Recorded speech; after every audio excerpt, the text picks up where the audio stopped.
Hoy tenemos para ustedes un tanque especial, apodado el Abeto. Francia, en los años 50 del siglo pasado, creó un tanque que pesaba lo mismo que 3 automóviles de turismo. Tenía una altura de 1,5 metros, y su blindaje era como el de una lata de conservas. Cualquier ametralladora lo atravesaba de lado a lado. ¿Y saben qué decidieron montar en él los ingenieros franceses? 4 enormes cañones de calibre, 120 milímetros. 4 cañones en una máquina del tamaño de un coche pequeño. Pero eso no es lo más loco de esta historia. Lo más loco es la razón por la cual crearon este monstruo y por qué los militares consideraron seriamente utilizarlo en combate. Todo comenzó en un día negro, cuando el gran imperio colonial francés comenzó a derrumbarse ante los ojos de todos. El 7 de mayo de 1954, en el norte de Vietnam, en el valle de Dien Bien Phu. Tras 54 días de sangriento asedio, la guarnición francesa capituló. Más de 10.000 soldados franceses se rindieron ante los partisanos vietnamitas. Los paracaidistas de élite de la Legión extranjera, que se consideraban invencibles, fueron derrotados por un ejército de campesinos en la selva. No fue solo una derrota militar, fue la humillación de una gran potencia colonial. Francia había estado en guerra en Indochina durante 8 años, desde 1946. Miles de soldados muertos, miles de millones de francos en gastos militares, promesas interminables del gobierno sobre una victoria inminente. Y todo se derrumbó en un instante. El 7 de mayo, los soldados vietnamitas izaron la bandera roja sobre el puesto de mando francés en Dien Bien Phu. El 8 de mayo comenzaron en Ginebra las negociaciones para la capitulación de Francia y la retirada de las tropas de Indochina. La sociedad francesa estaba en shock. Un país que se consideraba una gran potencia había perdido la guerra contra unos partisanos. El prestigio de Francia en la arena internacional se había desplomado. Pero lo peor estaba por venir. Apenas 6 meses después de la humillante derrota en Dien Bien Phu, estalló una nueva catástrofe. En la noche del 1 de noviembre de 1954, explosiones resonaron simultáneamente en toda Argelia. El Frente de Liberación Nacional atacó bases militares francesas, edificios administrativos y comisarías de policía en diferentes rincones del país. No fue solo una serie de atentados, fue una declaración de guerra. Los argelinos eligieron el momento ideal. Las unidades de combate aún se encontraban en Vietnam, esperando la evacuación tras la derrota. El presidente del Consejo de Ministros de Francia estaba en visita de Estado en Canadá. En la propia metrópoli se preparaban para la visita del emperador de Etiopía. La inteligencia francesa sabía sobre el levantamiento que se preparaba. Incluso conocían las fechas aproximadas, finales de 1954. Pero los rebeldes golpearon antes de tiempo, cuando Francia estaba máximamente desorganizada. Francia ardía por los 2 extremos. Indochina estaba perdida definitivamente. Argelia estaba en llamas. Marruecos y Túnez comenzaban a exigir la independencia. El imperio colonial, que se había construido durante más de 100 años, se desmoronaba ante sus ojos. ¿Qué creen que sucedió después? El mando militar francés buscaba febrilmente una solución para controlar enormes territorios con fuerzas limitadas, para trasladar rápidamente tropas a donde estallara una rebelión. El ejército regular actuaba demasiado lento. Mientras llegaban los refuerzos por mar, mientras desplegaban las bases, mientras organizaban el suministro, pasaban semanas y meses. Durante ese tiempo, Los rebeldes lograban atrincherarse, obtener el apoyo de la población y crear zonas fortificadas. Se necesitaban fuerzas móviles de reacción rápida, tropas que pudieran trasladarse en cuestión de horas a cualquier punto del imperio. Y la solución parecía obvia: tropas aerotransportadas. Los aviones de transporte pueden aparecer en una noche en el otro extremo del mundo, lanzar combatientes en paracaídas y comenzar la operación de inmediato. No se necesitan puertos, no se necesitan aeródromos con pistas de hormigón, no se necesitan meses de preparación. Saltas con el paracaídas y vas directo al combate. Pero los paracaidistas tienen un problema fundamental. Saltan del cielo con equipo ligero: fusiles, ametralladoras, granadas, lanzacohetes antitanque. Ese es todo su armamento. No se puede lanzar maquinaria pesada en paracaídas. Los cañones antitanque, morteros y artillería deben entregarse por separado, después del desembarco, cuando los aviones de transporte pueden aterrizar. ¿Y qué hacer si el enemigo recibe a los paracaidistas con tanques? Los lanzacohetes son poco efectivos contra los blindados. Es necesario acercarse a una distancia peligrosamente corta. Los fusiles antitanque estaban obsoletos. Y entonces sucedió algo que nadie esperaba. Alguien en el Ministerio de Defensa de Francia propuso una idea que a primera vista parecía brillante y a segunda vista absolutamente demente. ¿Y si lanzamos tanques junto con los paracaidistas? Tanques ligeros aerotransportables que se puedan cargar en un avión de transporte, lanzar en paracaídas e introducir inmediatamente en combate. Sobre el papel, parecía la solución a todos los problemas. Los paracaidistas reciben armamento pesado justo en el momento del desembarco. No hay que esperar refuerzos. No hay que buscar un aeródromo para el aterrizaje de transportes con maquinaria. Lanzas el tanque con paracaídas.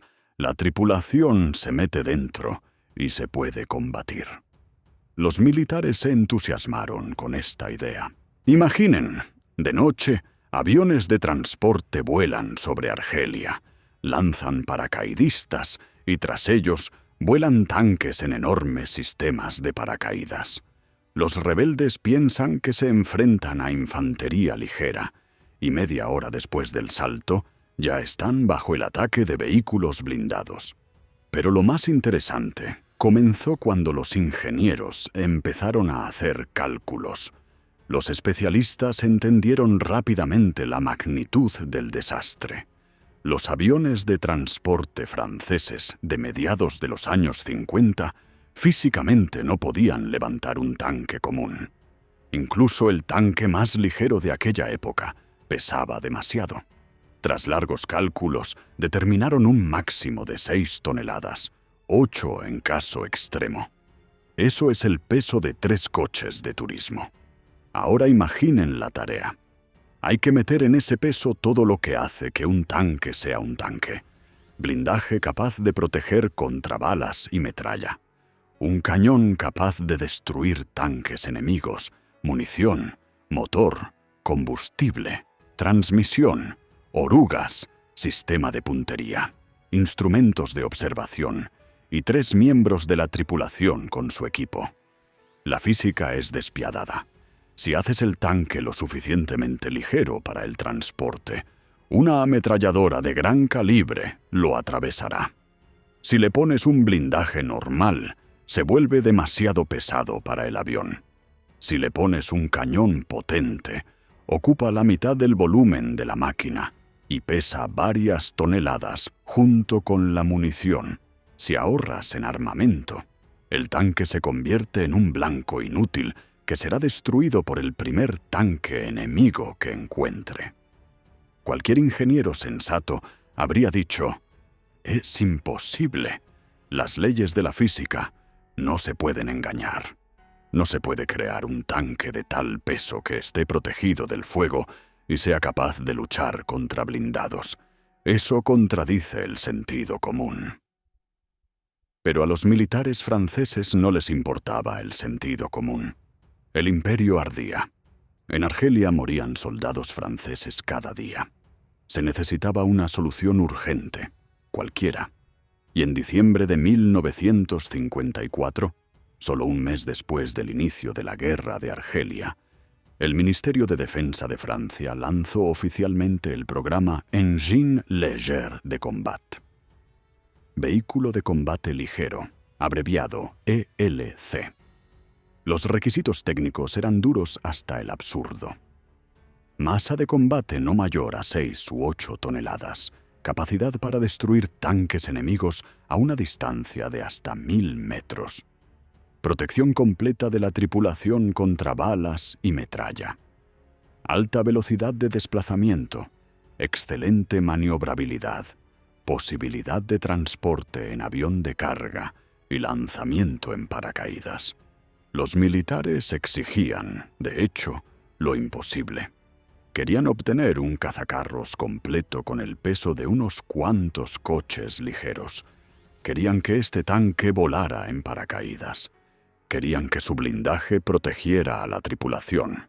Querían que destruyera tanques pesados soviéticos a 1500 metros. Y hablaban absolutamente en serio. El programa se lanzó como un concurso. El Ministerio de Defensa anunció que cualquier compañía francesa podía presentar su proyecto, que los propios ingenieros se rompieran la cabeza pensando cómo combinar lo incompatible, que ellos mismos decidieran cómo engañar a las leyes de la física. Lo principal era que, para finales de los años 50, Francia tuviera un tanque aerotransportable. ¿Y saben qué? Se encontraron valientes que aceptaron esta tarea demente. Se encontraron ingenieros que decidieron que podrían crear lo imposible. Se encontraron compañías que creyeron que el genio y el ingenio francés vencerían a la obstinada física. Dos compañías completamente diferentes decidieron luchar por el contrato. Por un lado, el gigante industrial AMX, con años de experiencia y todos los recursos. Por otro, Brunon Vallet, una pequeña firma de una ciudad de provincia. Pero lo más interesante comenzó cuando ambas presentaron sus soluciones, porque los enfoques resultaron ser diametralmente opuestos. AMX decidió seguir el camino del minimalismo extremo. Su lógica era férrea. Si el tanque debe pesar 6 toneladas y al mismo tiempo destruir blindados enemigos, significa que hay que hacerlo tan pequeño que el enemigo simplemente no pueda acertarle. Un fantasma invisible en el campo de batalla. Los ingenieros crearon una máquina con una altura de solo 1430 milímetros hasta el techo de la torreta. Eso es más bajo que la estatura de una persona. El tanque ligero anfibio soviético T-38 era más alto.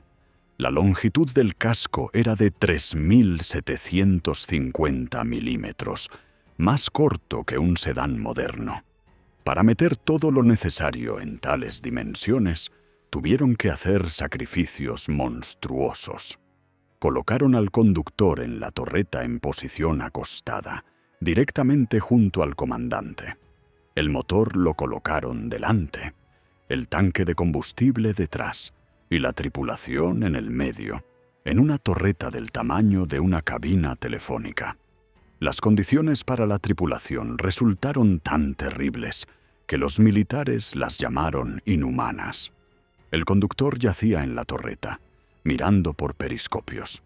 En modo de marcha, igual tenía que permanecer allí. No había a dónde salir. En posición de combate era aún peor. Intentaron corregir la situación. Rediseñaron la distribución. Volvieron a una torreta de 2 plazas, donde el comandante y el artillero se sentaban más o menos normal. Pero esto solo confirmó lo principal. Es imposible crear un tanque completo de 6 toneladas sin compromisos monstruosos. Y entonces, Brunon Vallet tomó un camino completamente diferente. Y aquí sucedió lo que nadie esperaba. Los ingenieros propusieron un concepto revolucionario: una plataforma modular.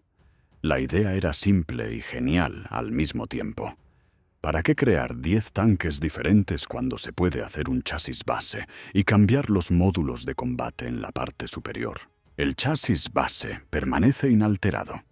Orugas, motor, transmisión, blindaje del casco. Y arriba se instalan diferentes torretas con diferente armamento. ¿Hoy se necesita un cañón antitanque? Ponemos una torreta. Mañana se requieren cañones automáticos contra infantería. Cambiamos a otra. Pasado mañana se necesita una instalación antiaérea. Instalamos la tercera. Los militares se entusiasmaron con esta idea al instante. Imaginen el ahorro. Un solo tanque cumple 5 roles diferentes. La logística se simplifica varias veces. Todos los repuestos para el chasis son iguales. La producción se vuelve más barata. No hace falta hacer 5 líneas de fábrica diferentes. El entrenamiento de la tripulación se facilita. Los conductores y mecánicos trabajan con una sola plataforma. El concepto de modularidad era tan avanzado para los años 50 que los militares aprobaron inmediatamente la continuación del desarrollo. Brunón Vallet recibió luz verde para la creación de varias variantes de armamento para el chasis único. Comenzó el trabajo en la familia de vehículos ELC Even. El chasis base se diseñó teniendo en cuenta la instalación de diferentes torretas. Altura del casco alrededor de 1,5 metros. Longitud algo menos de 4 metros. Masa del chasis con tripulación alrededor de 6,5 toneladas. Motor de 160 caballos de fuerza. Velocidad máxima de 70 kilómetros por hora. El blindaje era mínimo, pero eso se consideraba un compromiso aceptable. 15 milímetros delante, 10 en los costados y detrás. Cualquier ametralladora de gran calibre lo atravesaba. Los proyectiles de alto explosivo convertían el blindaje en un colador, pero los ingenieros apostaban a otra cosa: velocidad, maniobrabilidad y potencia de fuego. La idea consistía en que el tanque no debía recibir impactos en absoluto. Es demasiado rápido, demasiado pequeño, demasiado discreto. El enemigo simplemente no tendrá tiempo de apuntar antes de recibir una salva de un arma potente. Y ahora lo más interesante. Mientras AMX sufría con la ubicación de la tripulación en un casco diminuto, Brunón Vallet desarrolló tranquilamente varias variantes de armamento para su plataforma, y cada variante siguiente se volvía más loca. Los militares observaban ambos desarrollos con interés. El gigante experimentado contra la audaz firma provincial. El minimalismo tecnológico contra la modularidad revolucionaria. La compacidad extrema contra la versatilidad. En 1957, AMX comenzó a desarrollar un nuevo chasis, introduciendo muchos cambios para aumentar la fiabilidad. En 1961, crearon un casco reforzado con blindaje de hasta 40 milímetros bajo ángulos racionales de inclinación de hasta 80 grados. Brunón Vallet, mientras tanto, experimentaba con el armamento. Se creaban planos de diferentes torretas, se estudiaban variantes de instalación de cañones de diferente calibre, se construían prototipos para pruebas. ¿Cómo creen que terminará todo esto? Los militares continuaban las pruebas de ambas máquinas. Sacaban los tanques a los polígonos, disparaban con ellos, los hacían correr por terreno accidentado. Evaluaban la maniobrabilidad, la velocidad, la precisión del fuego, la comodidad para la tripulación. Pasaban los años, se gastaba dinero, se construían prototipos, se escribían informes, pero con cada mes se volvía más evidente que algo iba mal. había algo fundamentalmente incorrecto en el propio concepto del tanque cazador aerotransportable. Los ingenieros de Brunon-Vallet comenzaron a crear variantes. El primer ELC, Even 30, recibió 2 cañones automáticos de 30 milímetros hispano-suiza. Los 2 cañones automáticos se instalaron a ambos lados de la torreta. Un poco más cerca del centro, colocaron 2 ametralladoras. Los cañones automáticos de tiro rápido creaban un fuego denso contra la técnica ligera y la infantería del enemigo. El concepto era lógico: un tanque diminuto y rápido, saturando el objetivo con fuego automático. Aparecía detrás de una colina, ametrallaba una columna de camiones o una unidad de infantería y desaparecía. Táctica de guerrilla sobre orugas. La segunda variante, el ELC Even 90, fue más allá. En lugar de 2 cañones de pequeño calibre y ametralladoras, los ingenieros instalaron un cañón de 90 milímetros DEFA, de baja presión a la derecha de la torreta. Ahora el tanque diminuto podía luchar contra tanques reales del enemigo. Los militares asentían. El concepto funciona. La modularidad demuestra su utilidad. Un día el tanque lucha contra infantería, otro día destruye tanques enemigos. Simplemente cambias la torreta y listo. Pero los ingenieros de Brunon-Vallet claramente no pensaban detenerse. Crearon una tercera variante. Y aquí comenzó la verdadera locura. El ELC Even 120. En un tanque de 1,5 metros de altura y con un peso de menos de 7 toneladas, propusieron instalar 4 cañones sin retroceso de calibre 120 milímetros. 2 cañones a la derecha, 2 a la izquierda en pares horizontales. Esto parecía absurdo, como si alguien hubiera tomado un juguete de niño y le hubiera pegado una batería de artillería. Los cañones sobresalían de la torreta como las orejas de un conejo anormal. Un tanque del tamaño de un coche de turismo, y en él cuelgan 4 enormes cañones. Los diseñadores afirmaban que el artillero podría recargar los 4 cañones sin salir al exterior. Para ello, inventaron un sistema astuto. El conductor debía girar la torreta de tal manera que se abriera una escotilla y se pudieran insertar nuevos proyectiles sin abandonar su asiento, o bien salir y recargar de pie junto al tanque. Incluso se propuso una variante con las partes traseras de los cañones cortadas para poder girarlos hacia el interior de la torreta para la recarga. Salvas de 4 cañones de 120 milímetros destruirían cualquier tanque con garantía. Sobre el papel sonaba impresionante.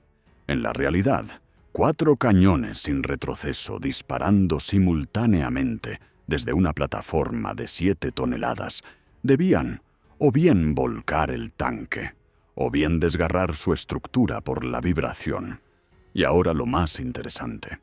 Los militares dudaron, porque los ingenieros propusieron una variante más. Solo 2 cañones de 120 milímetros, pero cada uno con un cargador automático de 5 tiros tipo revólver. Recarga automática, 10 disparos sin parar. Esta versión nunca se construyó. Aparentemente, incluso los ingenieros franceses entendieron que habían ido demasiado lejos. 2 cañones automáticos de 120 milímetros en un tanque de 7 toneladas es ya una locura absoluta.